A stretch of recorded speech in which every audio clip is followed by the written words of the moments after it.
Here we go. What is up, ladies and gents?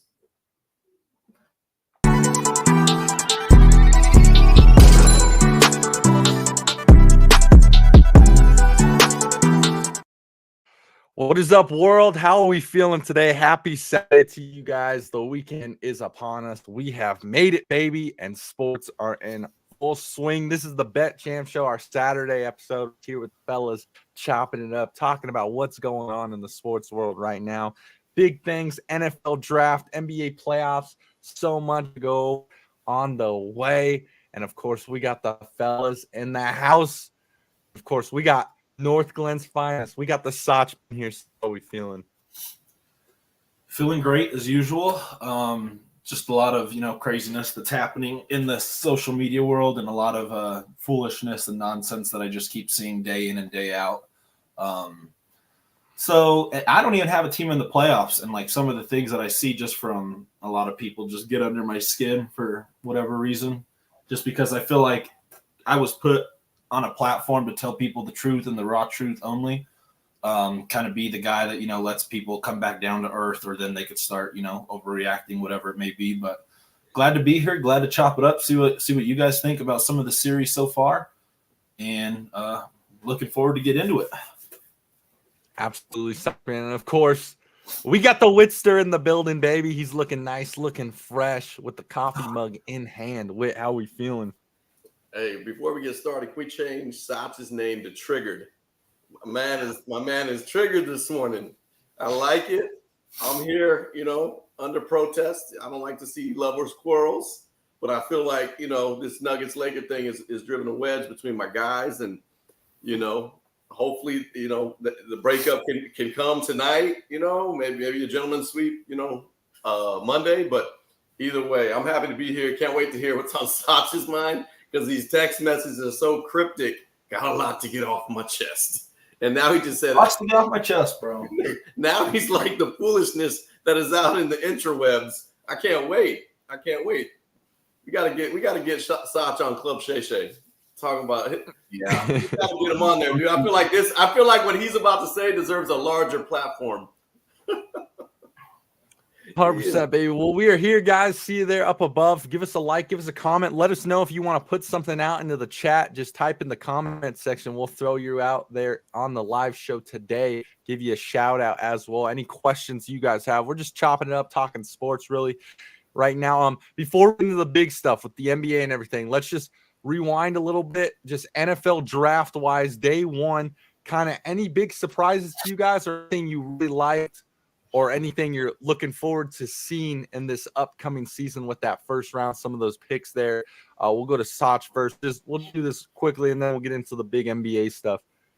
I mean, as far as the NFL draft, I think pretty much the first couple picks went how everyone predicted them to go. Caleb Williams to the Bears, and all the quarterbacks and whatnot.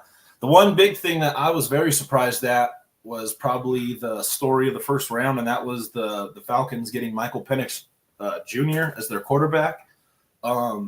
Completely out of left field. No one expected that, just because they did sign Kirk to 4 years, $180 million right before that. He's an older quarterback, so why wouldn't you help get him a weapon somewhere to improve the team now? I mean, and it's not like, and the Falcons were trying to say, for the future, but Michael Penix is like 25, 26 years old. He's like 25 years old. So if you're looking for him to be a quarterback in 4 years or whatnot, I mean, that's kind of like he's going to be almost 30 years old as like his first real rookie season getting, in-game reps. So that was surprising. I really think the Bears won the draft, obviously, with Caleb Williams.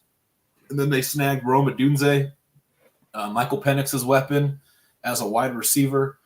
I'm just excited to watch the Bears. I'm really high on them right now with everything that they've been able to do in the offseason and, free agency.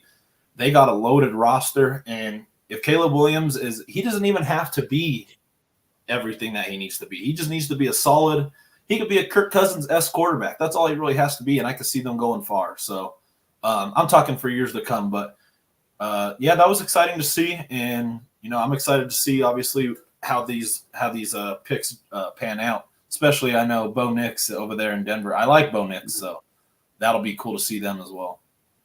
Yeah, from a Denver's perspective, I like the pickup of Bo Nix. I thought it was a solid pick. The Penix thing, torn on that. Like I said, he is an older guy coming in the league, but I think Kurt, if you're realistic, I think coming off the Achilles, you don't know what to expect from him to play this year. And then I honestly, if you were just a student of the game, the dude is like meticulous in his preparation, but the way the game is changing, I mean, what does he have left? He has this year, next year, and I see probably a decline after the Achilles anyways. So I don't know. I don't know if I would have used the first round pick to go out and grab that, because I think they could have got, Nix later or someone else, but they liked Penix for some reason. I think they believe they have the weapons to get some things done already.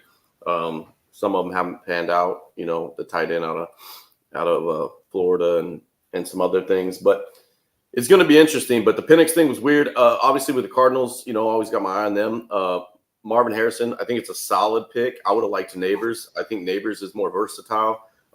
He can play inside, he can play outside, play the slot. I think you have to have receivers that can move around now. Marvin Harrison Jr., solid pick, but he's going to line up outside. You're gonna know where he's going to be. So they went offensive tackle, or they went edge rusher. Then they got a couple DBs. So I like that. I don't know what the Broncos are doing outside of Bo Nix. I don't know what they're doing. I don't know what the Zach Wilson thing was about. It's almost like they brought a distraction in, and they brought a fragile human being to a very toxic relationship, as Sean Payton's going to break that kid. So I think it's just a distraction. I don't know why they brought him in. Caleb, we'll see what Caleb does. I'm a USC guy. I don't know. I think he's a little bit mentally fragile too, influential. I don't know. We'll see how he leads men. Is he a leader of men? But yeah, anticlimactic for the most part for me. But I don't know. The Penix thing was interesting, but I don't know why Cousins his feelings are so hurt, dude. You're like, you got paid back. You're good. Exactly, man. You're nearing 40. Like you're coming off an Achilles. Okay, we developed this dude this year, and we waive you next year. We're out the guaranteed money anyways. But I'll stop rambling and see what ZJ's about, because he's going to have something from the Mile High City. I think what I'm most excited for is to see how some of these quarterbacks do. It'll be very interesting. It's always interesting each draft year to see how the first round quarterbacks do. You get some really good guys, and then you get some busts coming out of here. So you kind of want to see what everyone's got to bring to the table and how they can fulfill the leadership role. One of the things that I don't think people think about, they think about raw talent, all that stuff coming out of college into the NFL, but the NFL is a different beast when it comes to like play calling and setting up schemes and whatnot. It's a whole different style of game. It's faster, it's quicker, it's stronger. And as these young quarterbacks come in, they have to learn how to, talk to older teams, veterans, everything, how to set up plays and whatnot, how to listen. So, the athleticism and all that, that's just kind of half of it. So it's interesting to see who's actually going to become that full out, all out player and whatnot. But it's always interesting. Some great talent. I'm excited to see what Caleb Williams does with the Bears and everything. I think the Bears have gotten so much stronger with some of the players they've picked up in free agency and draft wise, obviously. So that's interesting. Definitely want to see how he does, how he handles all the pressure and whatnot. I think he's got, it's really his to lose in this case. Yeah. And then obviously Drake May, I don't know how I feel about Drake May. I know Soch doesn't, we haven't really said much on him. It'll be interesting to see what he does with the Patriots. I really want to see how Jaden McDaniels is with Washington, though. I know that's kind of a lower team, but I think he's one of the most athletic quarterbacks in this draft, which will be interesting to see how he can handle that. But just quarterback wise, obviously happy about Nix. I think I was talking to Soch, hearing some inside information they were calling from in the building and everything. Apparently, Bo Nix was Sean Payton's guy from the beginning and everything. So if Sean Payton likes him, that means he really, he has a strong heart, strong feeling for the guy. He can build him into a great quarterback. So hey, love it if that's your guy. That's our coach. We got to trust and that. But I'll tell you what, I'm also excited for is the wide receivers, man. It seems like every year there is just some hot ass wide receivers coming out of the draft and whatnot. I mean, you go back to Jamar Chase, Justin Jefferson. I mean, some of these guys, CeeDee Lamb, like there's all these wide receivers that come out of there, end up getting in the game really quick and make a huge difference. So, you got Odunze, Malik Neighbors, obviously Marvin Harrison Jr. Interested to see what these three fellas can do. And the others that haven't even been picked yet. A lot of the times, the fourth, third round is where you see some gems come out as well. So that's interesting to me. Wide receiver class is definitely what I'm most interested in. But obviously the biggest story, and I'll tell you what, I'm sitting on the couch, I'm waiting because I want to see who the Broncos draft in the first round, obviously. And the Falcons are up, and me and Sach are sitting there. And all of a sudden, they announced that they're picking Michael Penix Jr. I was in complete shock. Like, I couldn't even believe it. Sach is sitting over next to me acting like nothing happened. And I was like, bro, this is huge. This is huge. It was just crazy how that went down. Because steady hand, steady hand. To what we're kind of talking about, right? You offer a guy who's supposed to be your future $100 million. You think you want to build around him and everything. And the other thing, too, was it was kind of a shock to the world. No one thought that the Falcons were going to really get a quarterback in the first round. Like, that was kind of unheard of at the time. And obviously, there's stories coming out, everything, Kirk Cousins camp and everything. No one let them know they were getting a quarterback first round, right? So even the owner looked shook when he came in down like, and he's talking to the fucking GM. The GM or the owner's like, "What the fuck was that?" Everyone was just surprised. And then so obviously Sach doesn't like that I listen to local radio and everything, but Zach By and Philip Lindsay, 104.3 The Fan, shout out to the fellas. Philip Lindsay's agent is actually Kirk Cousins' agent. So Philip was on the show texting his agent, and he was like, my agent was absolutely shocked, surprised. They couldn't believe it. They were disappointed. And then he just told him, he was like, but this is business. This is just the business part of the NFL. So, like, it was just unheard of. And it kind of changed the way the draft went, because I really believe if, obviously the Falcons don't pick up Michael Penix Jr., I think that's who the Raiders wanted. I really think that's who the Raiders wanted. And that just changed the whole thing, obviously, and whatnot. So interesting how day one went. But so that's interesting that you think the Raiders wanted Penix Jr. Because I love the Raiders pick. I love the Raiders pick. I do too. Brock Bowers. But that's what I think make what's that? I do too. I loved, if we didn't get a quarterback, I wanted Brock Bowers. I think he's awesome. So the crazy thing with the Penix thing is who was left on the board. Odunze was still on board. He went next. JJ McCarthy, right? And then he would say, okay, the upside on that. I know you guys are not McCarthy guys, which I didn't realize he was 6'3" and 6'3.5", 214. The dude does not look that. So I'm going to go with that's a high school program pump up, but that dude does not look 215.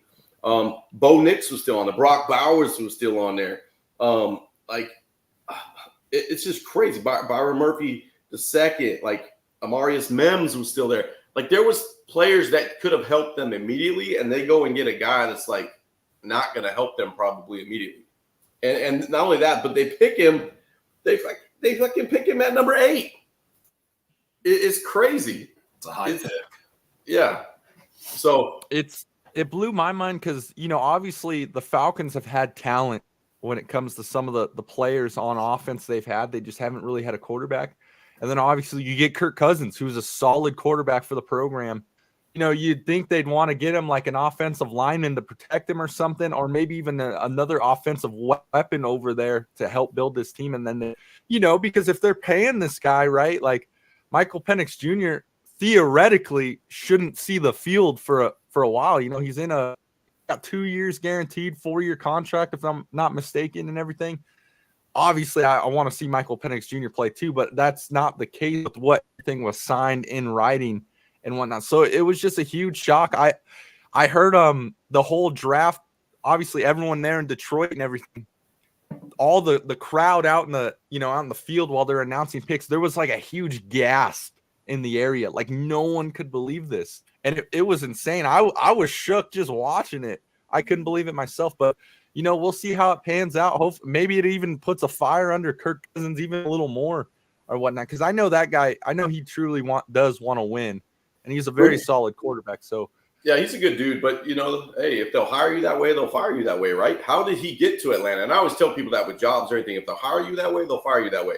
How did you get to Atlanta? There was some talk, some chirps, some tampering, some this, some that, right? It happened very rapidly. If that's the way they do business with you, and we don't know that to be true, but that's what's come out. That's the way they do business. Yeah. And the way you get in a relationship is many times the way you get out. And I know it's not wit's wisdom, but that's something that I would tell people. The on-ramp looks a lot like the off-ramp in a lot of cases in your life. So I like that. Wow, that's cool. Like he shouldn't be that shocked by it if he did business with them the way that it's saying that he did business. So just awesome, man. Wish I was with you guys for the draft. Definitely. I wish he was here because he'd have some old head, colorful things. He'd have some colorful things like, but I like the Bo Nix to Denver. I think that was the best thing they did. An older guy as well, coming into the league, a 6-year, 7-year guy, whatever, in college. I think he's going to fit in. I think he's going to transition nice. And I think he's going to compliment him and Sean Payton decent. I think you guys did the right thing to get that franchise, which has been one of the most stable organizations in all of the NFL for a long time. It just went off the rails the last 24 months, but that's going to be an interesting developmental process to watch. I'll say this real quick and take this how you will. Obviously, I'm not putting too much thought into it because of who the guy I'm about to say is. So earlier on when Sean Payton was with I don't know if you guys have heard this story, when he was with the Saints, the Kansas City Chiefs trade up with the Bills to get who? Patrick Mahomes. If they did not do that, Sean Payton was in on Patrick Mahomes. That's who he wanted as quarterback. And he's talked about how he felt so bad about it afterwards because that was his guy he wanted in that draft. Saints wanted Patrick Mahomes. He knew about Pat too. They've been talking and everything. A lot of people have been saying, Sean Payton has felt the same way about Nick, about when he did with the draft with Patrick Mahomes way back when. He wanted to go after this guy and everything. So just take that as you will. Like I said with that, this is really Sean Payton's legacy here with the Broncos. He's not going anywhere else. We've seen a lot of these older coaches aren't really going anywhere, right? The Belichicks of the world, all that type of stuff. It's this man's legacy, right? He's going to take a stab and he's going to go after what he truly wants. So if he's going after Bo Nix, he must believe a lot in this guy. So like I said, I like it. Obviously want to see what's happening in training camp, what happens on the field, but I'm going to trust in the guy. I'm going to trust in the head coach right now with his pick and everything. And we're just going to move forward with that. Yeah, you got to. Cool. So Phil, draft on the way. Obviously, we got more stuff happening today with some of the later rounds. Like I said, the cool thing about the draft is too, obviously the first round's huge, but there's always some studs that come out of these 3rd, 4th, and 5th rounds. Those hidden gems, which I think is the coolest part of the draft. Who can really find those hidden gems within there and whatnot. So it'll be interesting to see who else comes out of it and whatnot. But let's hop into some NBA playoff action. We'll go around the room. I know that's huge right now. It's honestly been fun to watch so far, and it's only going to be getting better. I mean, some of these teams, we talk about some of the stuff that's happening over on the East side of things have definitely shocked and surprised me a little bit and whatnot. So it's been cool to watch them. We'll start with Sach. Let's just kind of quickly, and then we'll get into the more topics and whatnot. Let's briefly just go over kind of each series real quick. Doesn't have to be anything long, and just kind of what have we saw through it and expect to move forward and whatnot. But we'll start with Sach. For what series? Let's just start Knicks Sixers. Knicks Sixers, obviously Knicks won the first 2, got away with one pretty bad on that first, or on the second game, I think it was, when they were grabbing Tyrese Maxey. That was it could go either way. That's what happens. It's the playoffs. You get away with stuff. A lot of crazy things can happen. Dante DiVincenzo, he just made a shot. That's just how it goes. And this series is kind of going how I expected, like 2-1 right now. Embiid's going to win them a game, which last game I think he had 50. He had 50 points last game. Yeah, 50. he's going to do that, and he might do that for another game. But I just don't see the Sixers as a team. I just don't think they're very good. I thought they were going to be a little bit better, to be completely honest. So I'm kind of backtrailing on it. Kelly Oubre and freaking Tobias Harris are just kind of non-existent right now. Tobias Harris, he's the second highest paid player on this team. Nowhere to really be seen. And I'm still going to rock with the Knicks right now. I think they'll win it 4-2. I think they're going to squeeze out those the last two games. Embiid's going to have another 40-plus point performance for them to win one more. Very dirty play by Embiid. I didn't see it when it happened because I was sleeping. But yeah, that was an extremely dirty play on Mitchell Robinson that he did. So I can't, say it wasn't. But I mean, I'll just stick with that right now. I could keep going on. But yeah, give me the Knicks still. 76ers, they look chalked right now. Yeah, I think it's a pick 'em, and the Knicks are obviously at 2-1, so I think they have the advantage. I think the Knicks will pull it out. It may go deeper than what we think, 6-7. If it gets into 7, now you start to say, well, who has a bigger game? You got Maxey on one side with Embiid, and then you got on the Knicks Brunson, right, who's struggled. And so you start to wonder when it gets to one game. I have a better 1-2 punch than you have, and although it's on the road, right? And I think Embiid's been in those moments, so it would help him a little bit. But if it gets there, at this point, I still like the Knicks. I just think Embiid has to be he has to do so much, or Maxey has to come alongside them, and they have to get a combined 65, 70 points for them to win, Yep, that's right. I think the Sixers are going to get this next one in Philadelphia at home. I think they'll tie it up and whatnot. But then you got to think, then we go back to Madison Square Garden, and the energy there is insane and crazy. And I'll tell you what, I give a lot of respect out to Coach Tibbs and everything. I really like the way he coaches. I like the way he plays his guys, especially through the regular season. It's a lot of grit. It's a lot of grind. And he puts these guys through the ringer. But you can see it coming out in the playoffs where that all pays off and everything, right? These guys are just ready to go each and every night. They play hard and whatnot. It looks like they're playing for each other, love everyone around them. I know we talked about this with E and everything. Obviously, with like what he was saying, he was like, forget that. We don't want to wait. Our time is now, right? Which I love. I love that. I think that too. I think they're a great team. But also to just add, this Knicks team is going to be a very good thing in the future to come and everything if they can keep this kind of group together, bring in some more assets and whatnot. I love watching them play. The style of play and everything, they're pretty quick. They're fast as well. Jalen Brunson, obviously huge and whatnot. It seems like that guy just knows what he's doing. He knows the shot he wants to take. He's one of those NBA players that has a certain spot he wants to get to and everything, and he'll get to that spot and get his J off, which I love. But it'll be interesting. I don't really know who I'm going to take right here. I think the Sixers are going to win this next game. It will go 2-2, and I'll reevaluate once they get back to the Garden. We'll see if the Sixers can kind of get some energy, get some light. But to what you guys are saying, they kind of look cooked. They look tired and everything, look distraught, look kind of out of it and whatnot. The factor really is with the Sixers and Embiid, man. You got to just get your team going, and you got to score like 40 a night going into this and everything. I think Max, I'll tell you what, though. I do like Max. He's done an excellent job and everything. Young stud and whatnot, but it's really him and Embiid over there, which is the problem. With the Knicks, you've got so many players and so many role players that can just go off and whatnot. So I like this series, though. I've been loving watching the Knicks and everything, so we'll see how it goes. Yeah. Next one we can hop into. Let's get this one out of the way because I know we're not too big on everything. Like Cavs Magic. I'm big on it. I like the Magic. I think they're a solid squad.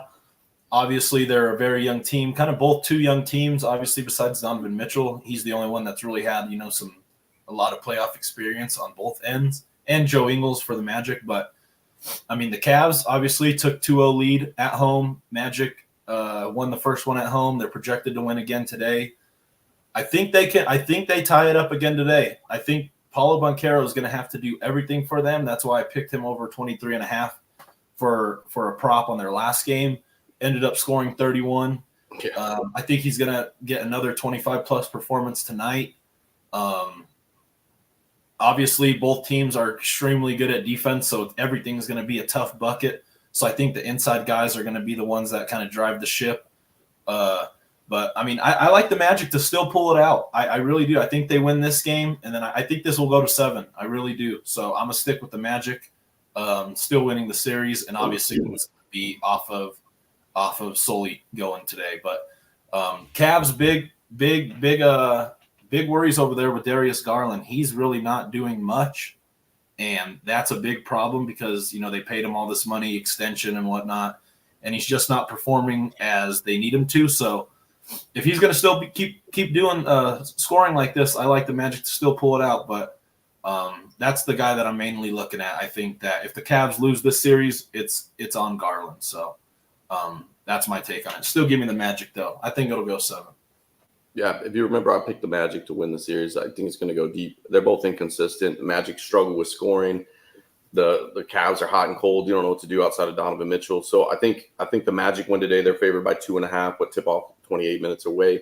So I think being at home, they're young. They're going to continue to play well today. I think they win. Not as big as last game, but I think they win, and it'll just get extended. It doesn't matter what happens to this series. They're getting bounced the next round. It's going to be very uninteresting, probably. So that's just where it's at. So I'm free to move on to some of them. It's going to be competitive, but not past this series. Yeah. See, yeah, I know you guys have the Magic and everything. I have the Cavs pulling this one out, pulling the series out. Just what I've seen out of guys like Mobley, Donovan Mitchell, and everything. I mean, Donovan looks like he's just ready to go each and every night, which I love. But I mean, that's that veteran presence you kind of have over there. Over to the Magic and everything. These are some young guys and whatnot. I mean, their goal for this season was to get to the playoffs and everything. Whereas Cleveland kind of, they were high seed in the East all year long. They kind of knew they were going to be there and whatnot. Hats off to the Magic for getting there, and obviously years to come. I just think they got some issues they kind of need to work out and everything. When these guys aren't shooting good, I mean, that's where the problem is. If these guys aren't on the 3 line, that's where they tend to fall behind and everything. So I'm just going to rock with the Cavs on this one. I've liked what I've seen. I think they're a bigger unit as well. And I think when you have a guy like Donovan Mitchell over there, he can definitely steal some games from you and whatnot. But, hey, you guys pick the Magic. That's fine. That's fine. I got the Cavs. I'll take them, sure. But let's hop into another one. This is a very interesting series. And I know Sach has been eyeing this one too. This one has been interesting to me as well. But Pacers and the Bucks right now. Pacers win an OT yesterday. Interesting, especially what's going on with the Bucks and the whole organization over there. But we'll start with Sach. I mean, you kind of got to give them a pass. I mean, not really a pass. Like, they should still win, but I mean, it's fucking hard when your best player's out. Like, no matter for any team, when you got a 2-time MVP that's not playing, it's going to be hard to win, especially against a team where you couldn't even beat him with him. And now you take him out of this whole equation. He's, I mean, they're going to have to send it to 7. They're just not talented enough everywhere. Obviously, Damian Lillard, he's going to have a fucking 30-point first half on a lot of these games. He's going to have to score like over 40 a night for them to really win. Chris Middleton obviously balled out the last game. But after that, there's really no legit scoring option. I know Brook Lopez can score the ball. Bobby Portis can score the ball, but that's not really their role, is to be like a third option. So I got to change my mind. Like, I picked the Bucks because I was hoping Giannis was going to come back maybe by game 2, but it's not really looking like he is going to come back. I don't know if you guys have seen anything, but he's not coming back. That lower calf, I mean, they're worried about that Achilles. I would be shocked if he came back this season. It just sucks. You got to feel for Dame, man. The guy just has a bad break every time he gets to the playoffs. First year coming to Milwaukee, and then Giannis goes down against the team you guys couldn't be with him. Give me the Pacers to close it out in probably about 6. I think they're just too good all around. They have more weapons. The Bucks are not used to really playing without Giannis. You could kind of see like where it's going wrong. I mean, because Giannis is known as the Pacer killer. He's known as the Pacer killer, scoring 40, 45, 50, 60 fucking points against them, and you take all that off the board, it's going to be hard to win. So give me the Pacers to close this one out. I picked the Bucks to win, but obviously when the MVP's out like that, you're not really going to make any noise. So I say let's get the Bucks out of the way. They're not going to really do anything for the rest of the playoffs, even if they did win the series.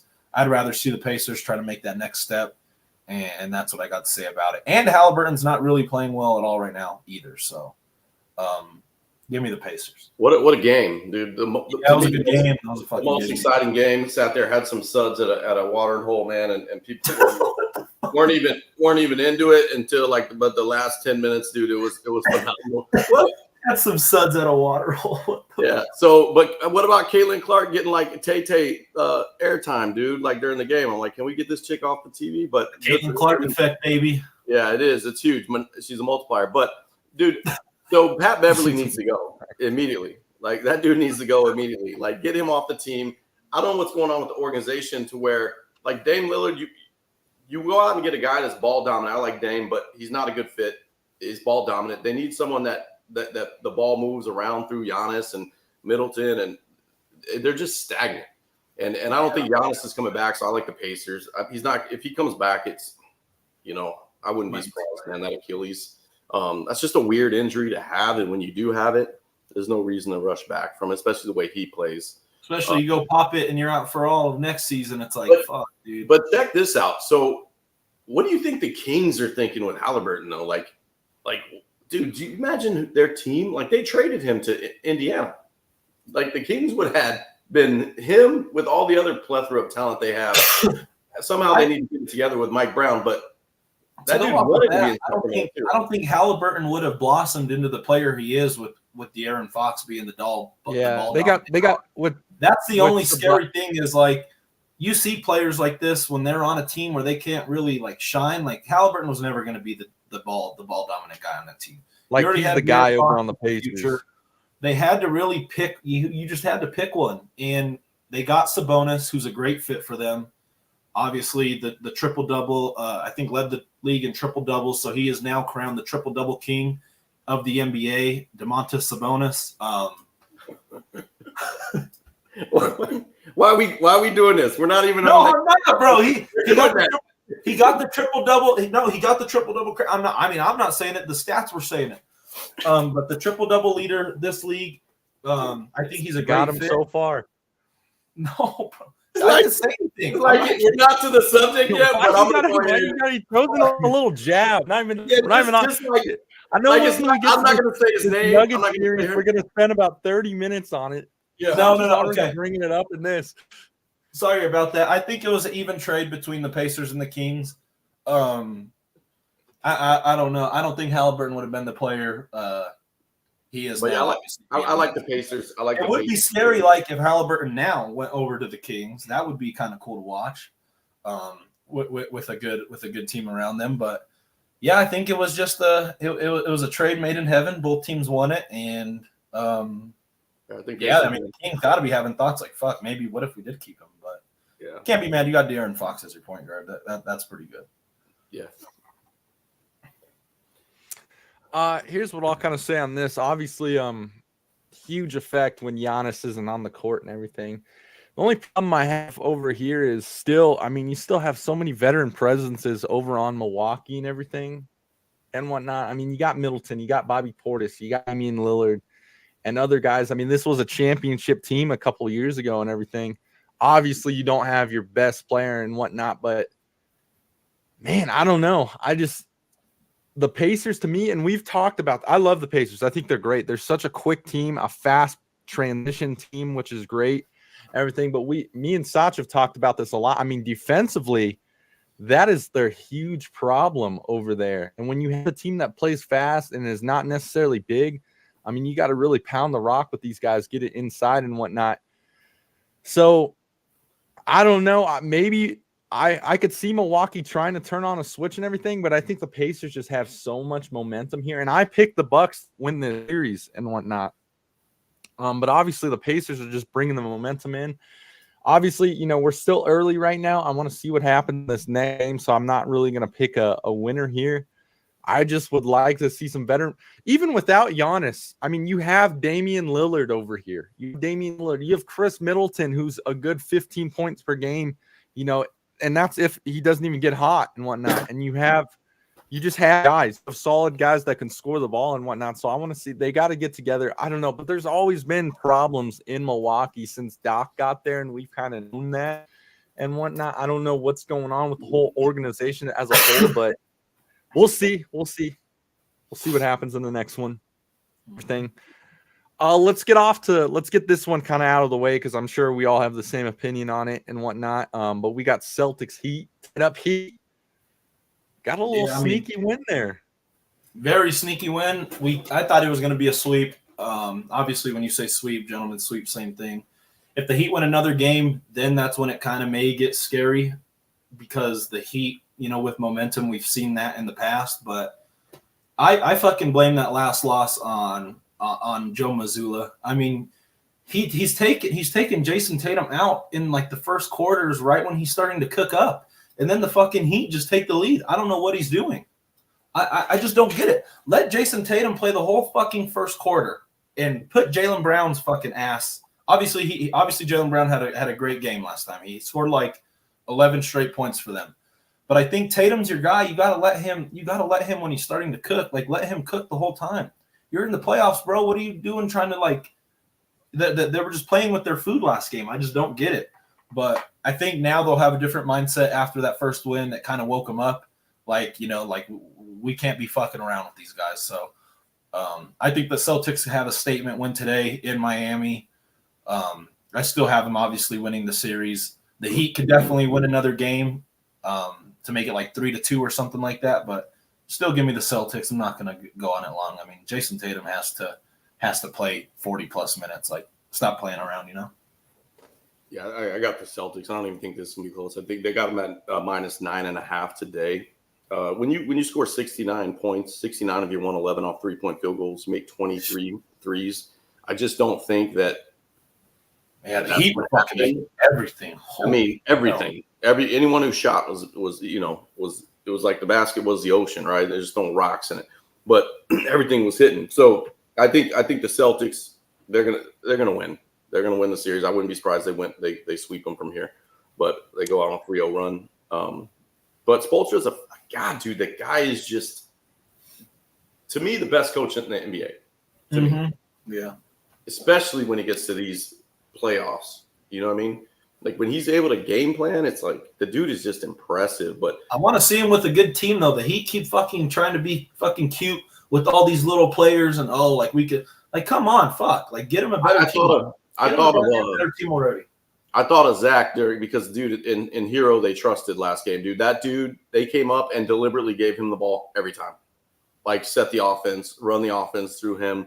Like, can he continue to perform in that manner? We'll see. I know you've always been pretty high on Hero, but he's had some injuries and some inconsistent things. That's the thing. He has a good team. It's just the injuries. Obviously they have a good team. It's just these injuries every year. It's like, fuck, man, every time. But yeah, the Celtics, this should be a walk in the park. Maybe it ends in 6, but yeah, I think they win 3 of the next 4, and it's over at worst case scenario. Real quick, guys, shout out to all the live viewers and listeners. See, we got 21 peeps in the chat right now. Throw some stuff in the comment section, guys. Put a question out there. Anything you want us to talk about, we'll always give you a shout out, put you up on the screen, comment, everything. So if you have a question or comment, just throw it in the chat room and we'll get it out. We'll get a topic rolling. Real quick on this one. Obviously, the Celtics are going to take this one. They're just this far superior team when it comes to, just all around team, especially starting 5-wise and whatnot. Now, would I love to see the Heat try to steal another one? Absolutely. I would love to see the Heat steal another one because I want to see what happened to the Celtics mindset, obviously. But I think the Celtics are going to get their shit together in this next game and just pull it out. Obviously, so won't spend much time in this. The number 1 seed over there in the East, the front runner. So we'll get that one off and rolling. Here's a fun one, though, ladies and gents. This is another game from last night. One that's kind of got me a little baffled. I don't know what the hell is going on over there or whatnot. We got the T-Wolves versus the Suns. Wolves up 3-0. Like, I can't believe. I thought this was really going to be a series. Game Game 7. Wolves are just, I don't know. You got a big three over there. D-Book, Kevin Durant. We'll let Sach get to this and everything, but yeah, unreal. I mean, this has to be like the end of like getting big threes is not the way to win the fucking league anymore. It's not. Dumping all this money into three people with no bench. They have Grayson Allen, but he's not the fit that they need. He's not like some crazy good defensive stopper. Like he has to get, like, for him to be effective, he has to still shoot the ball just like all these other guys. It's sad to see. I'm glad it's happening to them though, just because Kevin Durant, a lot of people, this helps my Steph legacy argument out. It just keeps getting sweeter. He can't really win no matter who you put around him. It's not like he's not a good player. It's just these big threes do not work. I mean, you have Kevin Durant, Devin Booker, and Bradley Beal. And where's the defense? Where's the consistent defense? Where's the dog? You look at the Nuggets. They have fucking Aaron Gordon, KCP. You look at they play defense. All of them play defense. And they just don't have anyone over there. And that's why when you look at the Timberwolves, a team that plays defense, they have Jaden McDaniels and Rudy Gobert. Rudy Gobert is a great rim protector, and they don't really have a rim protector over there in Phoenix. So they're getting their ass blasted how they should. And I think this is the end of the big threes dumping all this money in there. And just, Royce O'Neal and Eric Gordon, those are going to be your guys' role players that are going to get you over the hump. Sorry to say, but Kevin Durant, Bradley Beal, and Devin, they're not going to just do it all by themselves and fucking ISO ball every time you go down the court. It's just not how it works. So very shocking. I did think it was going to be a series, but everything's happening right before our very eyes that it just does not work. Yeah, so they're going to have to figure something out and trade someone. You got to get role players. Trade Bradley Beal for some fucking defense or a good small forward or something like that. And, they'll be up into the sunset. They'll be in Cancun in about a week. Yeah, it's over. And when you look at the numbers, it's absolutely a landslide. So when you look at the starters for Minnesota, 4 of them in double figures, 2 bench players, 33 points from the bench, right? Throughout 4 players. So 13 from Reed, 16 from Alexander. Ant has 36, Conley 15, 18 for Towns, Gobert 19. All of them over 50% shooting outside of Towns, who was 7 for 16. All of them over 50% shooting. Yeah. It's just efficient and dogs. You go over to Phoenix, 13, dude, their bench had to score more than half their points. Outside of their starters, O'Neal 0, Nurkic 3, and then 25, 28, and 23 respectively, all the way down to Booker for the big 3. It's just dude, you can't win that way. To your point, Sach, I think what we're seeing with the Nuggets and with some other people is go get a superstar, go get a facilitator, and then go get a bunch of selfless guys that can go for 12 to 25 on any given night, right? Depending on how the offense is going, and get 3 guys that can get you 20. You know what I mean? And then one guy go for 30 or whatever. So I think that's the recipe. I've never been big on Durant. I'm with Sach. When he went to Golden State, he was just another piece that was high volume, and he could be incredibly efficient because who was around him and the distractions that existed. And he's going in with 3 vets that already won. They're like, bro, you ain't running this ship. We're going to do what we said. The thing that's different, and I've never been big on Booker. He's aging before our eyes. He needs to get in the weight room. He cannot get to the rim. He cannot get his own shot. I'm telling you right now, this dude is on a decline. And it's because he doesn't work on his craft and he doesn't work out. And I don't know about all that. That dude is getting by on talent alone. He's gotten slender. Whit has been down on Booker. Yeah. I'm not a fan. He doesn't move the needle. Tell me what he does. He's like a poor man's Melo, dude. Yeah, okay, you go off in a while, but what are you doing to move the needle? He has done nothing to have impact a game that actually has mattered. He cannot get to the rim. He has no element, no hops. His 3-point shot has gotten better, but his mid-range is one of the best in the game. But dude, he cannot. It comes down to the game. That dude cannot get a shot. He has to defense like the Timberwolves. They're putting him in the fucking torture chamber right now. Dude, put him in a phone. Every point he's getting, he's fucking working way too hard to get. Yeah, you're talking. I'm 6'7", and here is Ant 6'4", and he's a man. he's a man when it comes to Booker, dude. Just putting him in a phone booth and being like, dude, what? You can't deal with this. So I don't know, man. The Suns are. It's just a bad look. It's going to be a sweep. Maybe the Wolves take a game off here, but dude, I just think there's too much, man. And dude, props to Cat, dude, just developing that 3-point game, and he's getting it back from the injury and It just looks good. just spreading the floor even more. It's like the Wolves are going to be a tough out, dude. The mentality, he's learning his role. That whole team is learning their fucking role. Everyone has a role. Even Cat, you could tell Cat was kind of like jealous. I'm going to get mine with Ant, but now he's seeing like the way him and Ant are like on a string with whatever they need to do. It's perfect. It matches perfect. They're dogs, man. They're tough out because they play defense and they got rim protectors, dude. They're going to be a tough out for anyone. And Naz Reid, another dog off the bench, 6th man of the year. Yeah, it's scary now. Timberwolves, they're surprising me. I gotta say it. Here's what I'll say with Phoenix.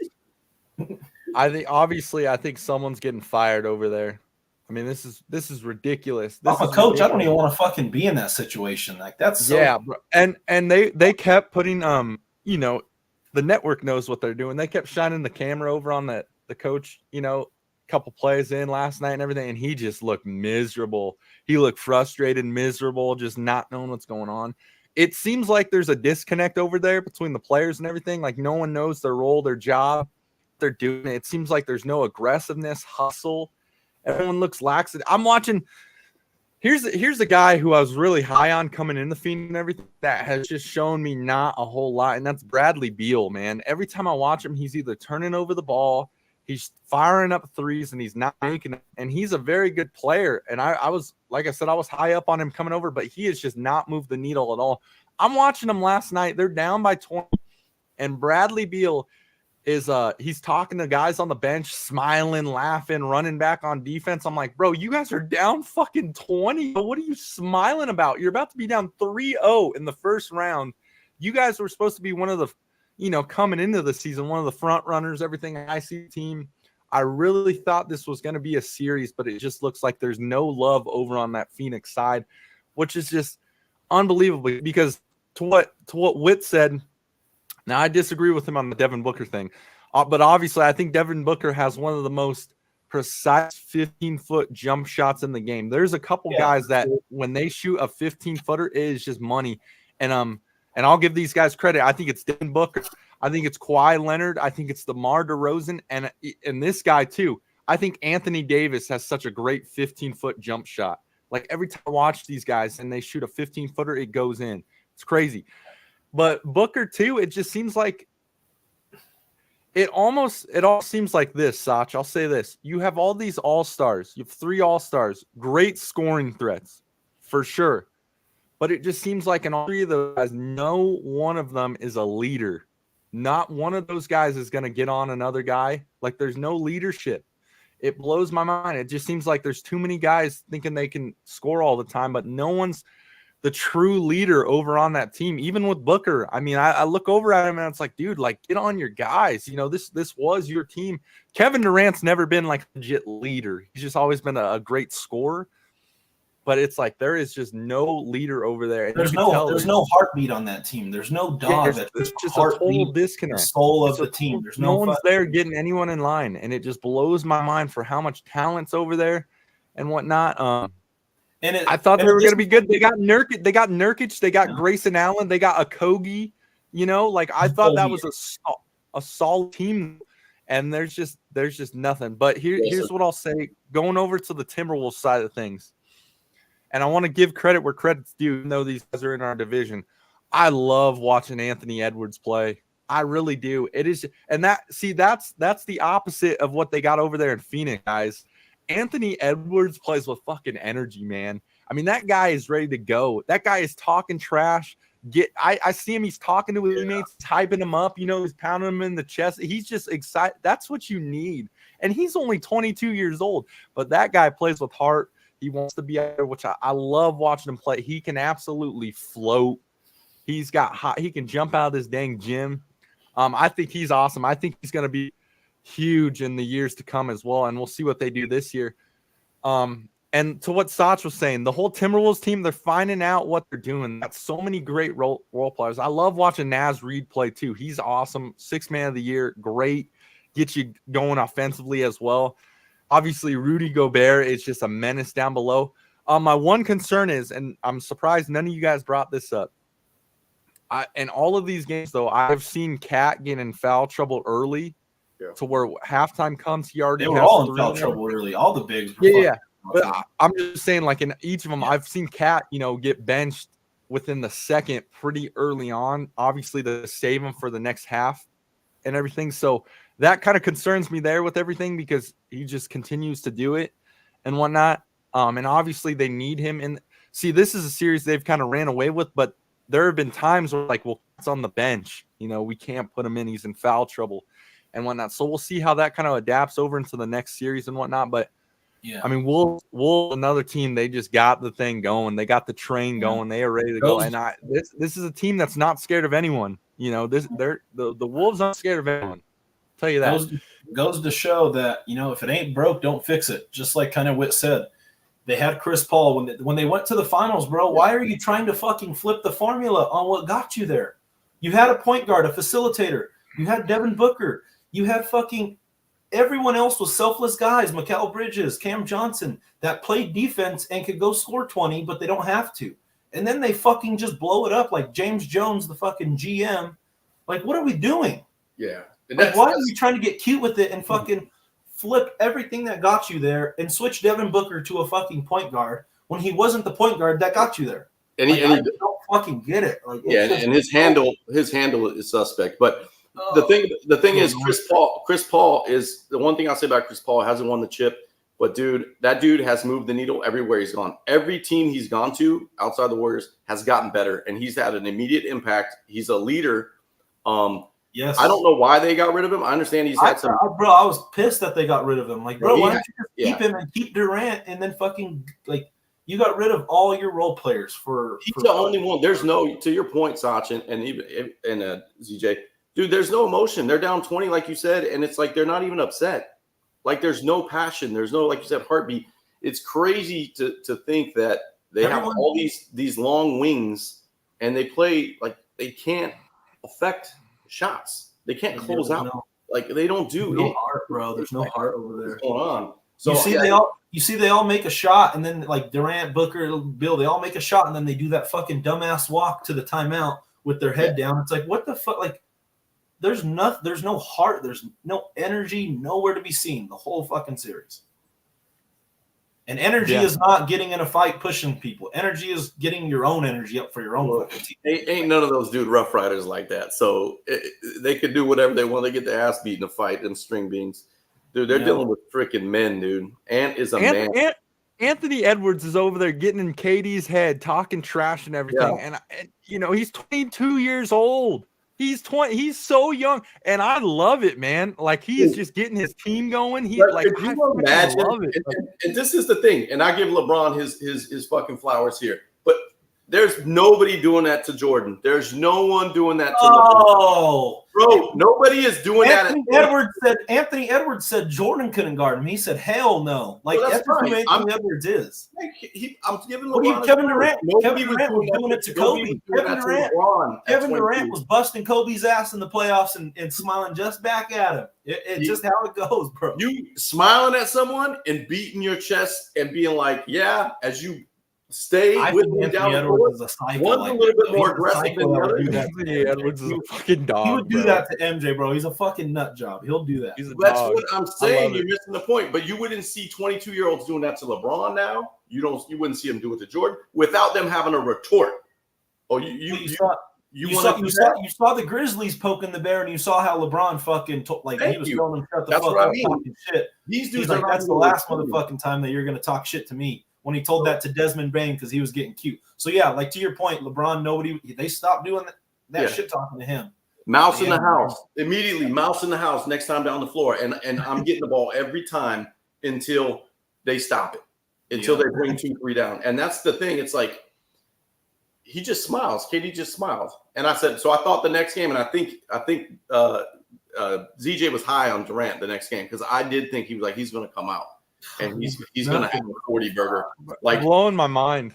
Like when he smiled, I Blowing think my he's like, mind. it's not my day, but I got something for you next game. And then he comes out and does jack and shit. I just don't get it. I don't Yeah. get it. No heart, no nothing. Real quick, let's roll through these next two ones real quick because I know the last one we're gonna talk about a lot, obviously. Let's just go into Cavs. Sorry, not Cavs. Let's go into Thunder Pelicans real quick, and then we got one more after this for the third one. Let's kind of briefly go over these ones because I know we're running tight on time. Yeah. Pelicans are cooked. I mean, Valanciunas can't be your main scoring option. Bi, he was looking a little sus in the first half. Started to get rhythm, but I think it's just Thunder are just they're just too. There's too much energy over there for him. CJ McCollum is a shell of himself in the playoffs, and I just don't think. Yeah, the Pelicans just aren't ready. When you lose your best player, like for any team, it's just hard to come back. Yeah. So I'll leave it at that. Thunder might sweep them. If not, Pelicans win one at max at home, just off of a high. That's pretty much it. So Thunder obviously 4-0, 4-1. It's a wrap. And I won and I lost on the last game, and both of them were by luck, right? Just the circumstances. Me and Sach were texting, but what's the freaking center? What's his name? I can't always fuck his name up. He had 15 and a half. He was over, Valanciunas. He had over under 20 and a half, right? The dude scores 4 points in the second half because the game just changed the landscape of it. And then SGA, he was sitting at 30. I got him at 28 and a half early. He shouldn't have never been back in the game, and they're up by 20. He comes back in and gets 6 late ones to push me over that, So like, all right, cool. They kept pushing him, but I don't know what he was doing in the game. So won the SGA thing, which was looking less likely to win. But the Valanciunas is like, bro, come on. And the game changed, right? They needed shooting, but they weren't hitting, dude. They should have slowed the game down and just said, let's get through. But, he needs his rest. But this is a wrap. The Pelicans don't have enough. Ingram was a smart bet at halftime, to go. They had him at over 12 and a half because he only had 5 in the first half. Should have took that. He got that like in the first 4 minutes of the third quarter. So like some bad reads there on my part, but obviously won a little bit more than I lost. But yeah, me and Sach were going back and forth, man. It was just like, God, a lot of money left on the table there due to the circumstances of the game, Yeah, no Zion over on the Pelican side of things. Thunder just looking great. The number 1 seed out there. They run fast and whatnot. Taking the Thunder in this one might be a sweep here and whatnot. Let's roll into this next one because this is another interesting series here. You got Clippers, Mavs, everything. What are we seeing here in this one? Let's be kind of quick though. Be kind of quick because we'll get to the last one. Hey. Well, we don't have to do an hour. We can go hour 10, hour 05. Yeah. Keep the media but running. Clippers just a super team, and just shit does not fucking work. I mean, we just keep saying it.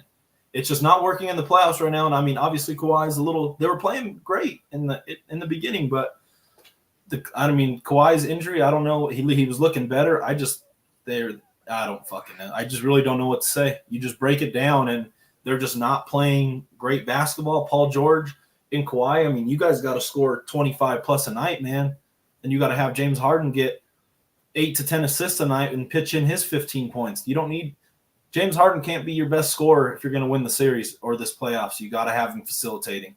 And then when you look at the bench, there's just not a whole lot of production. And I don't know. I'm just surprising. Luka's just whooping that ass over there like he always does against the Clippers. Just belt to fucking ass every game.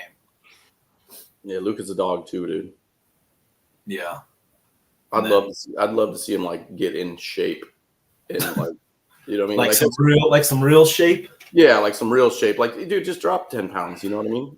Drop 10 pounds. Like, just be like up your cardio. I know his game, but the dude's so efficient and just it's crazy. But don't know how I'd do playing with him, like him and freaking Brunson, dude, just pound the ball, dude. It's like, dude, so ball dominant. But Luka's something to watch, man. And he has that dog in him too. He don't give a shit. He wants to kill people and just put them out.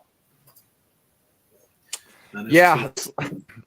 Here's another one where, man, the Clippers have such great scoring options and everything, but they just can't get it going.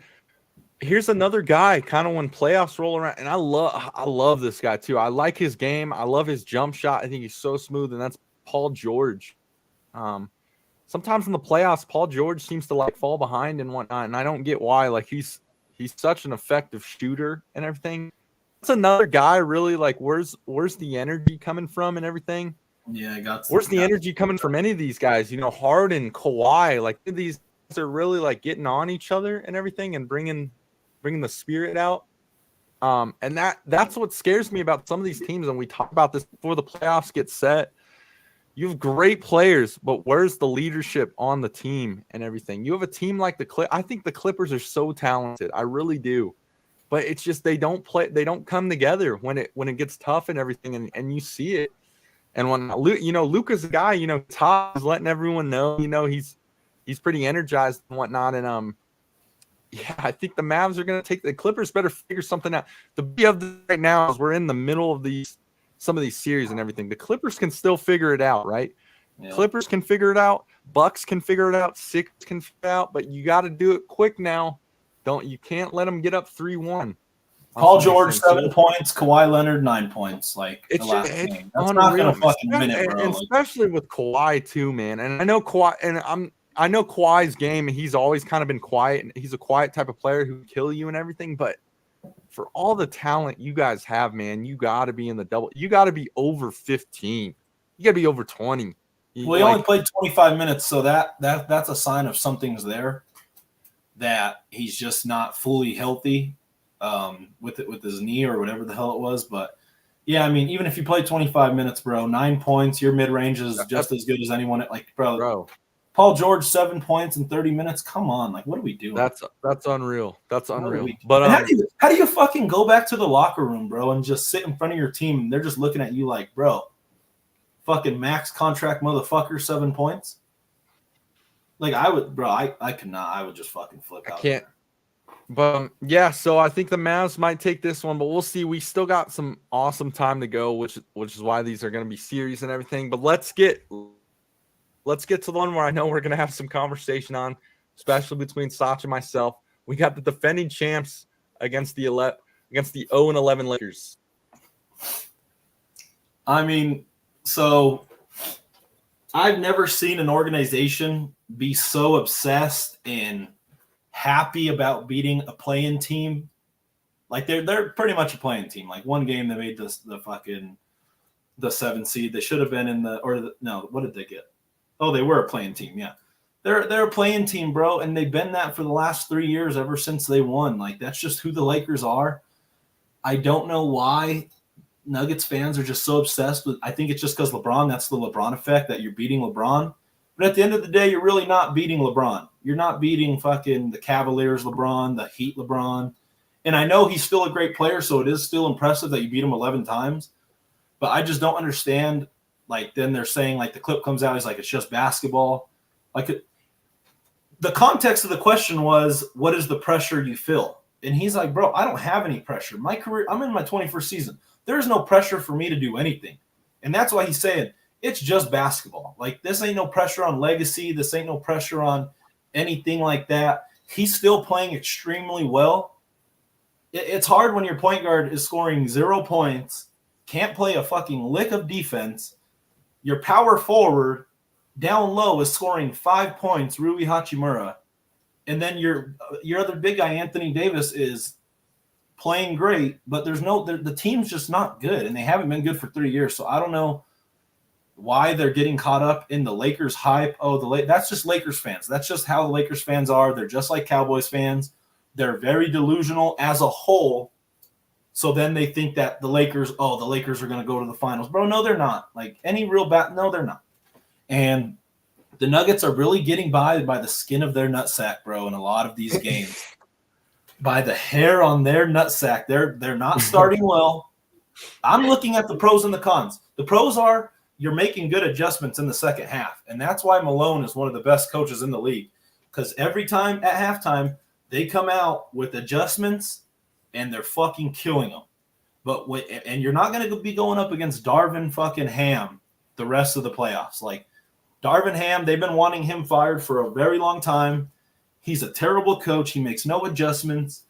In game 1, when Anthony Davis or game 2 it was, how does Anthony Davis shoot the ball one time in the last 18 minutes of a fucking playoff game. It's Anthony Davis. Are you kidding me? Like, there's no way that happens unless it's a shit coach. Like, there's just no way. But I mean, we can go down the line right now of like when we look at how these teams match up. Like, I mean, the coaches, Malone, Jamal Murray, the point guard, KCP, the shooting guard, LeBron, and then you have Aaron Gordon and Jokic. There's only one player on the Lakers that is better going up against his opposition every night. So it's really not impressive. They're not really putting their stamp on games. Like, they're not blowing them out in the first half. That's the only thing that I'm not worried about. And it's cool, like, you guys are winning 3-0, but you're playing a playing team. And it's not like the Lakers have been injury prone. Like, they're not the Sixers where they're a 7 seed, but you know they're a lot better. You're going up against a team that was really healthy for the past 2 years. This is just who they are. And it's really not impressive to me at all. It's really not. So when you look at it, you're playing a 7 seed. You won 2 games at home, and then you won a road game. Like, I don't know. I just think it's empty. I don't think the Nuggets look well in the first halves. So that's what I'm going to be looking forward to see if they can come out strong and, you know, win a game by 20 plus points against the 7 seed. So show me that first. Yeah, they're doing what they need to do. It's not impressive. But they get the Wolves next round, and that to me, that sucks. That sucks for the Wolves. That's going to be a series. It's going to be interesting. And then you're probably going to have the Thunder, and then obviously the Mavs, Clippers. But in this matchup alone, you're right. Like, every starter is better at their position than other than LeBron. And the coach, the whole thing. Yeah. The Lakers coach, he's fucking pathetic, bro. He's so bad. He's just like, this is him, dude. Hands in his pockets. That's what they call him. Hands in pockets. Ham. It's like, dude, are you coaching a rec league right now? Like, there's no, like, he doesn't bark at people. He doesn't like direct anybody. He doesn't make adjustments. It's like, you know what the Lakers are going to do first half, second half. Like, that's just what they're going to do. It's crazy.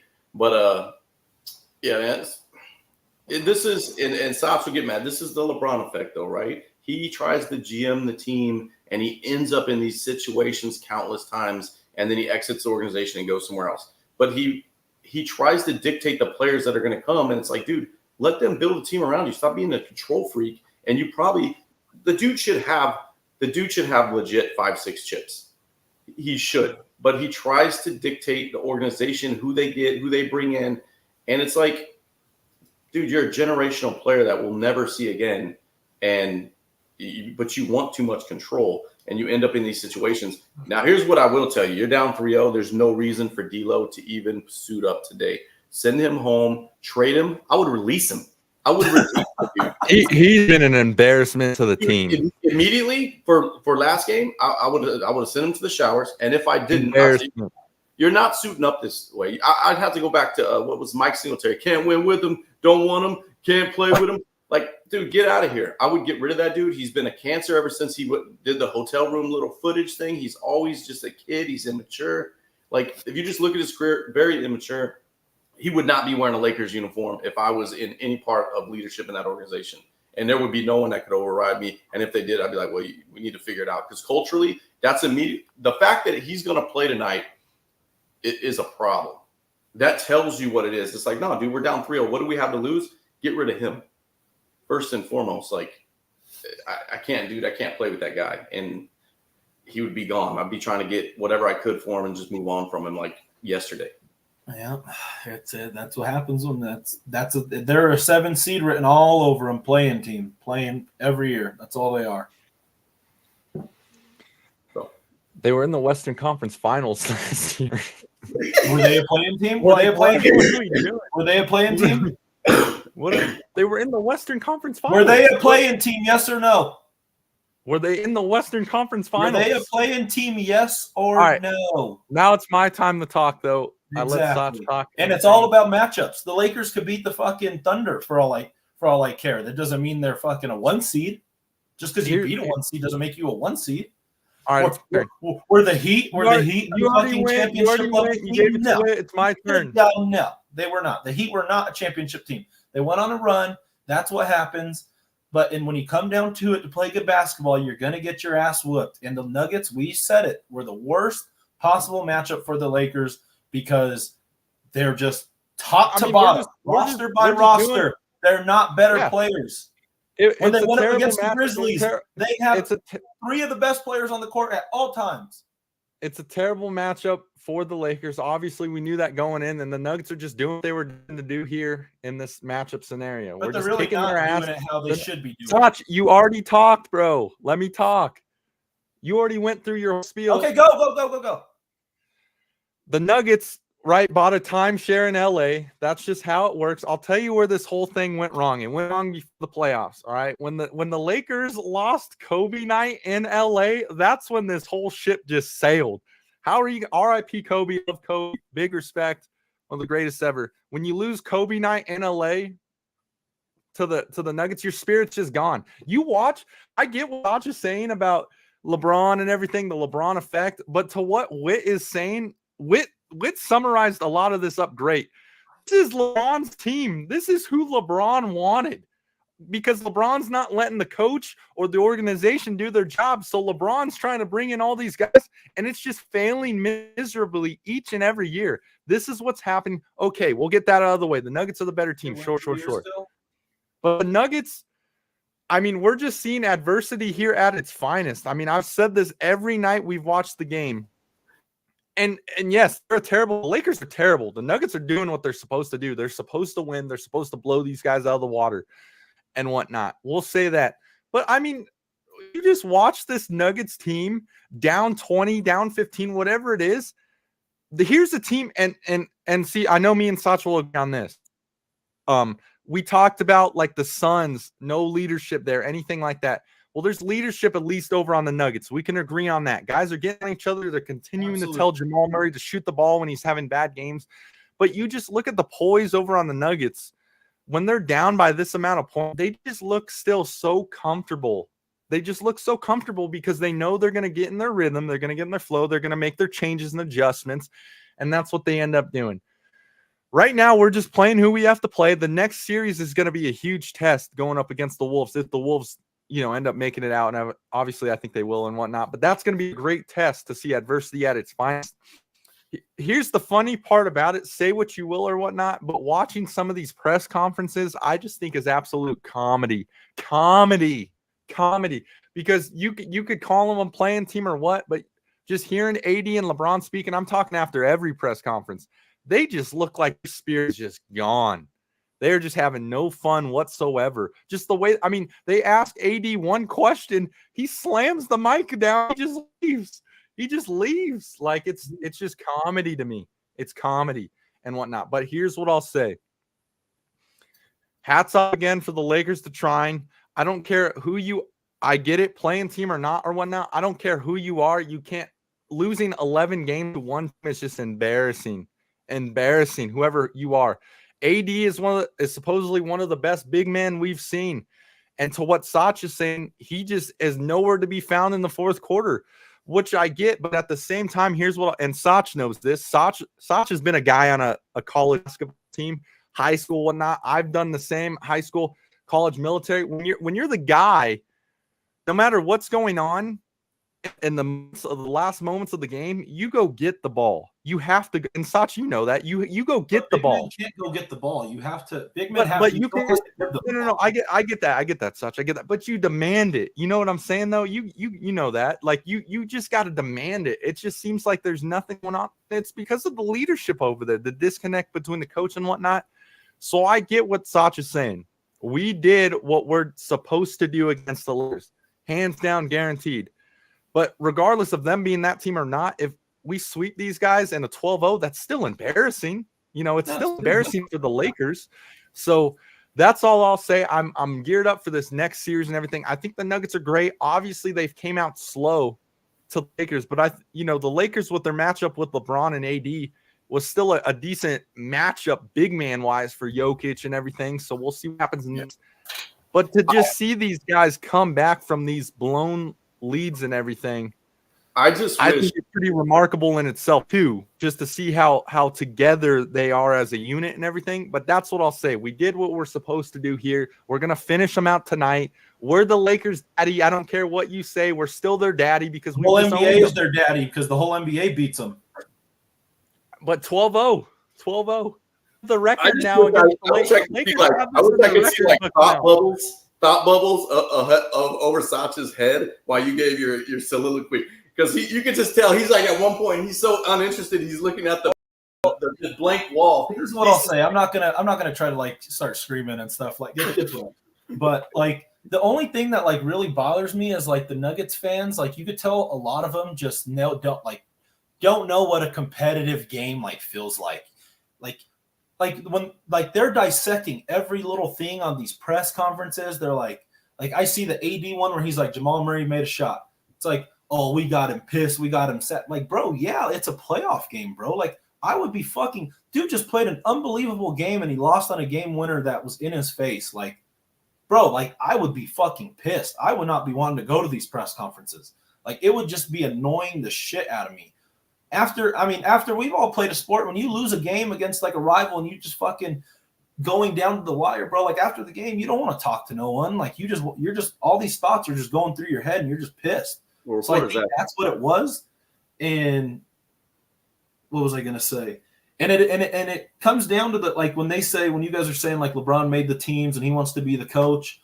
Well, it seemed like the coach wasn't drawing up anything. Like you think LeBron has any respect for Darvin Ham? Like this dude has no say. Why'd Frank Vogel go? Why'd Frank Vogel go though?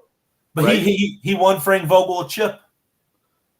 And then he had no use for him, and he thought this guy was better. And it's always LeBron's way, and that's the one knock on LeBron. Like I get that, but bro, LeBron, he has inhibited more organizations. If you look at how he has left organizations and where they've been, it's like it's his guys, dude. And I go back to Miami. He went and joined over there, dude. Like that was to me that was a weak move. He should have never left Miami. But the Cavs front office wasn't giving him anything to like at some point you got to stop being loyal. He was in Cleveland for like 7-8 years, and look at his rosters. They were giving him nothing. Like at some point you got to go do what's best for yourself. Like you can't just be being loyal to these guys when they're giving you Delonte West, Mo Williams, and Daniel Gibson and Zydrunas Ilgauskas. It's like, come on, bro. I tell you this: if you would have taken less money and stayed in Miami, no, you don't take less money. You don't ever take less money. I want the greeniest on the team. I want the greeniest on the team. With the way the cap spaces work, if a front office don't ever like, they're the most greediest people on earth. Okay, these teams have so much money. So sign 1 year deals. Figure out cap space, and give me the match. The reason he didn't stay in Miami was because he couldn't control it. Yeah. But the problem was Miami ain't done shit since. They would have won more chips, dude. They've been to the finals, bro. Yeah, but now with less than almost anyone. Been going to the finals forever. He's I'll go win 2 more while you guys don't even win one. I'll go dip and win 2 more. Bro, LeBron is he has to acknowledge that, and he has to say I fucked up a few times, I got people and in. He said he fucked up. He fucked up with the Russell Westbrook. But to your point, the reporters ask some stupid questions too. It's like, dude, you're asking the obvious. You're asking the obvious. The Nuggets are like, oh, they're sad. It's like, yeah, bro, like it's like you would be pissed too. I would be pissed. Because you know they want to say the same thing. Like, what's the GM's name over for the Lakers? He looks like Rob Lowe. What's his name? Rob Pelinka. Yeah. Rob Pelinka. They were saying after this third game in LA, he came out from his box or whatnot, to where all the cars are, right? Everyone's leave security, so. They said the look on this man's face looked like he saw a ghost, just in disbelief, disgusted, knew it was over. Oh shit! What the fuck? Yeah, we're gonna keep. I mean, we'll keep going on about this if we keep doing it. Let's kind of what are we expecting to see in the next couple nights and everything. Obviously, we got games tonight and whatnot. What are we looking forward to and whatnot? And we'll put a bow on this thing and everything. Just some closing remarks here, fellas. I like Joker. I like Joker over 36.5 at -108 points, rebound, points, assists. I think that's an easy one. I like that play at minus 108. You're going to get that 30 over 36.5. I think he goes for 25, 26, and 10 easy. And I think he'll probably be more around 14, 12, 14 assists, you know, and make up for the points that maybe he doesn't score. But he's gonna come out win or lose. He's gonna put those numbers up. Rebounds, points are 40.5. I don't like that one as much. Actually, it went down to 39.5 at minus 125. But I know you called on Soch, but Soch, a lot going on inside that man right now. A lot going on. A lot of realism is going on in this head. A lot of realistic. He needed a minute. If you put Soch in a courtroom, he wouldn't even allow the judge to speak. He would just keep going. Oh, says the fucking guy. Yeah, right. You talk over. I gave you your time. I waited till it was my time. I've been in plenty of debates, Soch, with ZJ, and you're right. He just laughs, or he like dismisses you, or he talks over you, or he's like he just keeps saying the same word. Whoa, whoa, like excited utterance. So I know exactly the frustration that you're talking about. You're like, you don't even know he's doing it. It just flies. Not even listening, just thinking of what he's gonna say next. Not even listening. Like I tell him, he's like, I'm listening. I'm like, but you're not hearing. There's two. You're not hearing. There's a difference between them. I say that shit all the time. You're You're hearing me, but you're not listening to me. Yeah. You're not listening to what I say. Yeah, 100%. Hilarious. Go ahead, Soch, man. What you got to close this thing out? Any remarks from you? Anything you're liking? Kind of underwhelming playoffs. Kind of look, to be honest, so far the couple series that we thought were going to be good, or at least a little bit more, exciting and closer. They kind of look like two of them are going to be sweeps. I think there might be 4 sweeps in this first round when we're looking at it, but no, there can't be 3. There's only going to be 3 sweeps, but yeah, I mean, I think the Nuggets close them out tonight. I'll look at some of those props. Who else plays tonight? All right. Well, you got the Cleveland, Orlando now. You got the Lakers, Nuggets.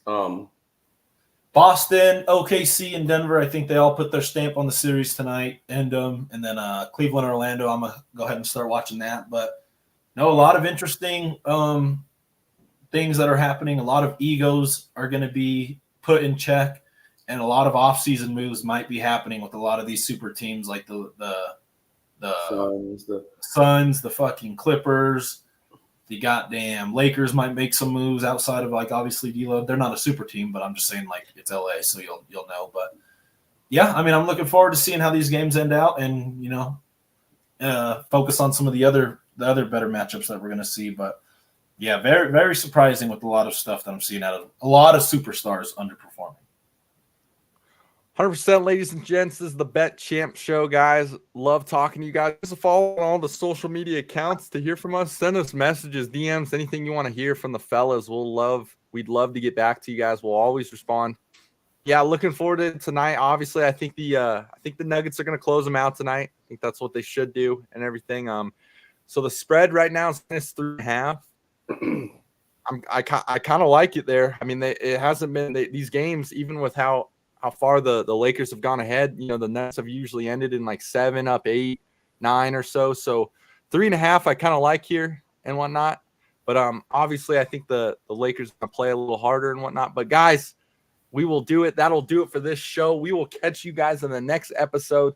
Get your bets in. Let us know how you send tickets our way. We'd love to post them up on the socials. We'll post your winning tickets, guys. We want to shout you guys out all the way. But that'll do it for today's episode, the fellas. Soch, Wit.